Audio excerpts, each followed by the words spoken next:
ازيكم يا جدعان؟ فيديو تاني عن مروان موسى. قالوا مين مروه على الخط، انا نجم الراب على الشط ظبط وده عشان خاطركم والله. انا كده كنت عايز اعمل فيديو عن حد تاني، بس قلت لا بقى خلاص، الناس عايزين مروان موسى فخلاص يا باشا، يعني مش هينفع، فاهم؟ تمام. في الفيديو اللي فات كنا اتكلمنا عن مروان موسى الكاريزما وازاي هو بيظهر ده في الاغاني بتاعته، وان هو بيسوق لنفسه بموضوع ان هو ارتست روش. بس في حاجه كده بس شفتها وانا بعمل الفيديو الجديد اللي انا بعمله ده، كان لازم اوريها لكم. ان مروان موسى نفسه قال ان من اهم تكوين الرابر انك تثبت في دماغ الناس الكاركتر بتاعك اصلا، وان الموضوع ده مهم لدرجه ان هو من نفس اهميه الاغنيه نفسها، وهو ده اساسا اللي مروان موسى عموما عرف يوصل له واللي هو بيعمله. ايه الحاجه اللي انت شايفها اساسيه لازم تبقى موجوده اساسيه عشان الرابر يكون ناجح؟ لازم يبقى عنده شخصيه برضو، يعني لازم، يعني بحس ان في الاخر برضو اللي بيخلي الشخص ينجح مش بس في الراب ان هو ليه شخصيه ميمورابل، فاهم؟ اللي هو الناس افتكرت الكاركتر بتاعك. ايوه ده دلوقتي بقى اولموست في نفس اهميه الاغنيه نفسها او المنتج، يعني فاهم؟ الناس فاكره الكاركتر بتاعه ده بيعمل كذا ده، فاهم؟ وانا بقى يا باشا كنت عامل لك فيديو بقى بيتكلم عن ايه، ان قد ايه مروان موسى بيستخدم الروشنه والكاريزما بتاعته في الاغاني عشان يسوق بيها لنفسه. طب يعني مش فاهم ايه يا عم لالا الجمدان ده؟ هو يا عم هو انا بقرا الوضع ولا ايه؟ هو انا يا ابني ما بقولكش يا ابني كلام في الفاضي يا ابني، اعمل لي سبسكرايب يا عم. ماشي خلاص تمام. ولو انت ما اتفرجتش عموما على الفيديو هسيب لك اللينك تحت في الديسكربشن لو انت حابب تشوف اللي هو الفيديو بتاعي، طبعا مش فيديو مروان موسى.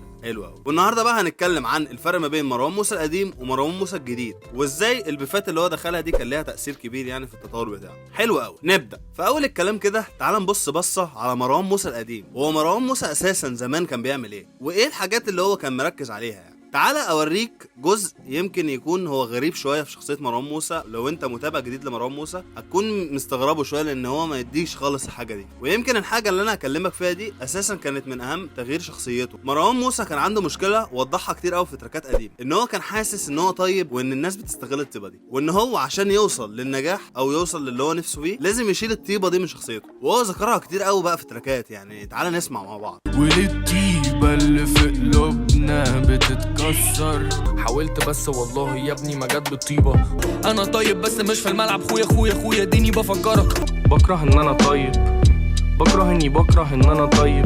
وهنا بيوضح قد ايه هو متضايق اساسا من الموضوع. انت متخيل هو قاله كام مره في كام تراك؟ لا هو فعلا الموضوع مضايقه، يعني ان هو ذكره كتير قوي في تراكات. وطبعا بقى اكتر حاجه بقى بتبين ان مروان موسى فعلا كان متضايق من الموضوع ده، اسمع التراك ده حرفيا. يعني مروان موسى هو بيدس نفسه، فاهم؟ اتضحك عليك ويا ريتك خلعت، ازاي ما جمعتش، ازاي اتخدعت، عشان انت غبي، عشان انت ساذج، راسك بسهوله ما بتحطش حواجز.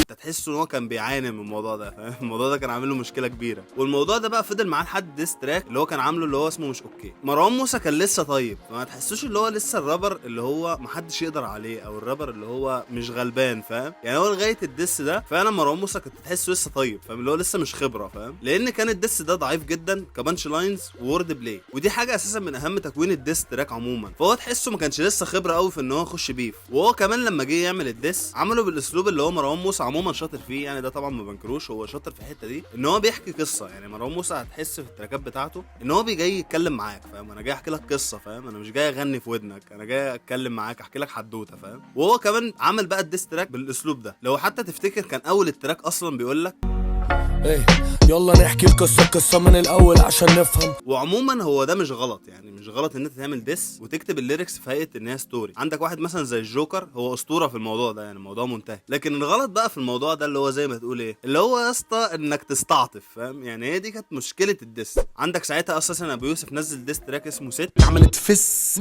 بس تعطوف ده مش دس، اللي هو يعتبر من الديسات الجامده فشخ اللي انا بحبها عموما. وهو كمان اساسا بعيدا عن ان هو ديس، هو كتراك هو حلو اصلا. وبعدها بقى نزل كام ديس زي ميجا ترول ومسلسل برمودا والكلام ده كله، بس هو البيف خلص. ومش هقول مين اللي كسب ومين كان اجمد وماليش دعوه انا بالحته دي، فاهم؟ يعني هو كله كان جامد. بس هي الفكره اللي انا عايز اوصلها لك من البيف ده، او النقطه اللي انا عايز اطلع بيها، ان مروان موسى عمل شويه حاجات ما كانتش احسن حاجه في البيف ده، وهو ما كانش التوب، او ان هو مش عارف قوي يتعامل مع البيف. وبعدها بقى تحصل المفاجاه، يجي بيف دلع كده بقى، عارف اللي هو دلعني. مروان موسى اما نزل تراك اسمه بيج مافيا، وكان في بار صريح يعني على ابو الانوار، وهو كان موجه لابو يوسف. بخ برفان ولا نبخ بالسم، ابنك بيغني في التتر يا فريند. وبعدها بقى بدات الحكايه. وتعالى بقى نمسك بقى الدنيا هنا من اول هنا عشان الفيديو هيحلو قوي. وخلي بالك انا مش جاي قوي اتكلم معاك عن البيف اساسا، يعني سيبك من موضوع البيف ده ومين كان اجمد ومين كسب والكلام ده. تعالى نشوف ذكاء مروان موسى في البيف ده، وبالذات بقى يعني عايزك بقى تسيب كل التراكات حركات على جنب، تعالى نجيب الدس بتاع استدعاء ولي امر. مروان موسى برضو اخد نفس اسلوب ان هو بيحكي لك قصه، بس ظبط لك بقى التكوينه، عمل لك بيت محترم ونبره صوت كده كانه بيترول، هو مش متضايق فاهم، لو انا مش متعصب. تعالى كده مثلا نشوف الفرق ما بين نبره صوته في البيف الاولاني وطريقه الغنى بتاعته والبيف الثاني، تعالى نشوف الفرق ما بينهم. اوري ناس حقيقتك واخد فانس دي الصفقه، ليدر في بلدين انت اخرك تليد بفه، بحكي عن قله اصلك فجبت سيره صاحبك. بص هنا هتحسه متعصب فاهم،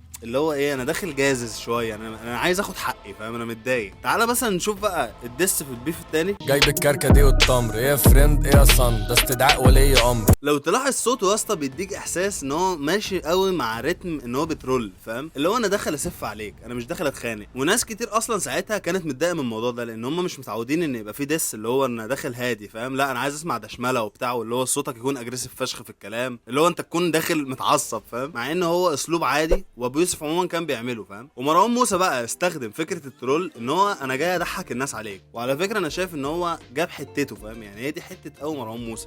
اعطونا ساعتين كده نقعد مع بعض نتكلم. عجبني دماغه، الواد عجبني دماغه قوي يعني. عجبني دماغه وهو شخصيه جميله ووالدته المانيه شخصيه جميله. يعني تلاقينا مع بعض وعملنا حاجه، و8 ساعات كانت يعني بالنسبه للوقت تعتبر بالنسبه لي شخصيه جميله. انسى مين المطرب اللي في مصر دلوقتي شايفه مشروع غنائي متكامل؟ ويكس.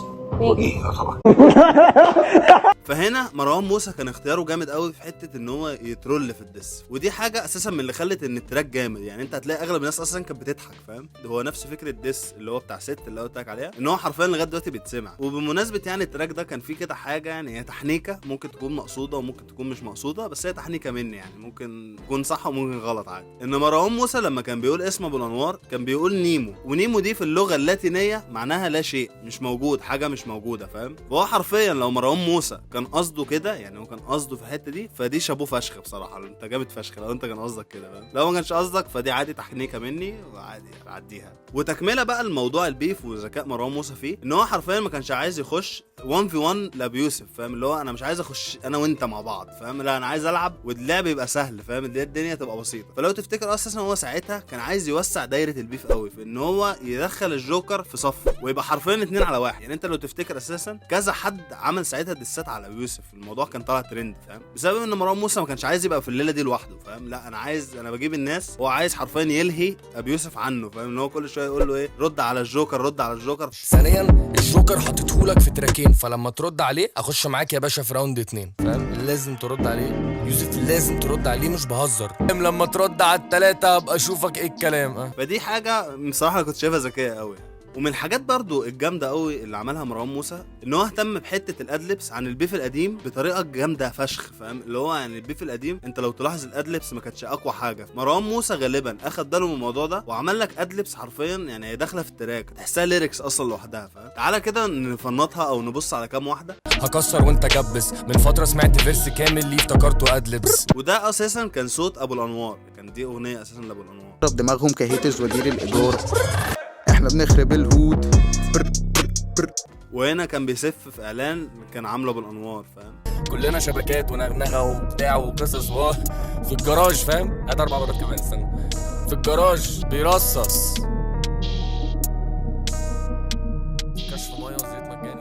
بس بعدها يعني طبعا عشان برضو ما ناكلش حق ابو الانوار، ورد الدسين كانوا اقوياء بطريقه يعني جامده فشخ، ممكن نبقى نتكلم عنهم في فيديو جديد يعني فيديو لوحدهم، لان هم كانوا دسين حرفيا، هم كانوا 7 دقايق بس كده يعني انا مش محتاج اتكلم عنهم، ان كل الناس قالت عليهم عظمه، يعني هو فعلا ان هم الدسين كانوا عظمه. وبعيدا بقى تعالى نبعد شويه بقى عن ايه حته البيف، لان قلت لك مش هتكلم كتير عنه فاهم، انا جاي اتكلم عن مروان موسى، ما تدخلنيش في تفاصيل يا اسطى، هتموت واكلمك عن البيف ده، انت بتعشق الحوارات. ربنا هو ده بقى اللي عملناه في الشغله بنت دي. الله يخليك. ماشي، تكمله بقى لموضوع الادلبس اللي انا قلت لك عليها، يعني عايزين نخرج من الحته دي مستفيدين. تعال نشوف الادلبس بتاعت مروان موسى اللي بعد البيف بقى، نشوف بقى مروان موسى ازاي تطور في الحته دي. هو حرفيا بقى بلسم في الادلبس، بلسم فاهم، اللي هو معلم. مروان موسى حرفيا بقت اهميه الادلبس عنده من نفس اهميه التراك، ودي التفاصيل الصغيره اللي بتفرق رابر عن رابر تاني. الرابر البروفيشنال بيبقى مهتم بتفاصيل صغيره قوي فاهم، ودي مروان موسى ركز فيها بقى. وهو عمل ايه بقى، ان هو دايما بيمشي الادلبس مع اخر كلمه هو قايلها. ممكن تكون انت مش فاهمني، تعالى اوريك.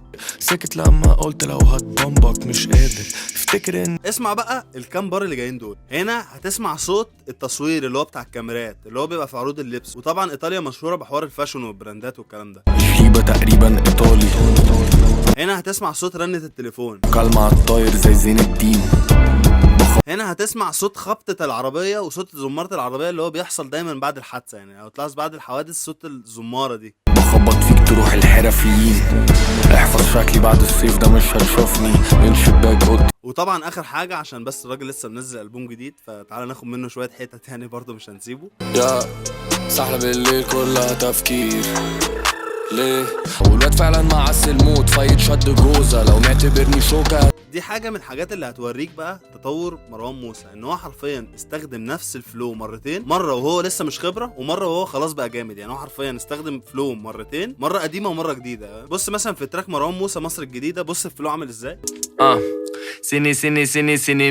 سينمائي محتاج اركب عدساتي على الهادي دماغي نضيفة في الاغاني. بص بقى في التراك اللي هو مع ارسنك، هي بتحب الكوكا من غير الكولا، سلم واستلم اديها بوسة تديني بلوزة، كنت مستني دورك قلبت الشمندورة. وهنا هتلاحظ بقى الفرق الكبير حرفيا مدى تطوره في ان هو راكب البيت. يعني انت بص هو راكب البيت ازاي في تراك روك ستار عن التراك اللي هو مصر الجديد. طبعا ده فرق الاداء على البيت واضح يعني جدا. وفي النهايه مروان موسى من وجهة نظري من اقوى الرابرز المصريين الموجودين، يعني كذكاء وحرفيا عنده طاقه جامده واستمراريه اجمد. يعني بفكره بسيطه كده، هل انت عمرك شفت ان مروان موسى مثلا بيقول لك انا اعتزلت مثلا او انا هسيب الراب يا جماعه شويه؟ لا، هو حرفيا من ساعه ما بدا لغايه دلوقتي هو مكمل فمستمر. اكيد هو حصل له ضغوطات، اكيد هو اتضايق من حاجات، اكيد كان في فتره من حياته ما كانتش حلوه، رغم ذلك هو ما بطلش وفضل مكمل، واللي هو حرفيا استمراريه فاهم. وبسبب بقى استمراريته دي هو حرفيا 90% من تراكاته بتبقى هيت. فهو ذكي وبيعرف يسوق لنفسه، بالذات كمان لما عمل شركه راس مال اللي هو عايز يبقى حرفيا براند فاهم. ودي حركه تسويقيه جامده، واكبر دليل اساسا ان اسطوره التسويق في الراب ابي يوسف عملها اساسا، اللي هو بتيم المكسيك والكلام ده. بس يا عم كده هو في حاجه غريبه انا مش عارف انا ليه حاسس ان انا عايز اتكلم تاني مش عارف في ايه، مش عارف، حاسس ان انا ممكن اتكلم عنه تاني، بس ممكن نتكلم قدام يعني شويه كده فاهم. بالحب بقى والتقدير، لايك وسبسكرايب، وما تنساش تقول لي رايك في الفيديو، يعني بجد عايز اشوف رايك وتقول لي رايك، ولو انا شايف ان انا غلط في حاجه اكتب لي الكلام ده، وتقول لي عايز مين في الفيديو اللي جاي. وعموما هو مش لازم يكون رابر، ممكن يكون ممثل، مغني، فيلم عادي فاهم. ده الفيس بتاعي، خش اعمل لي اد نبقى اصحاب، وده الانستا بتاعي هبدا انزل هناك ريلز حلوه، لو حابب تشوفها اعمل لي فولو. بس كده، كان معاك عبد الله، سلام.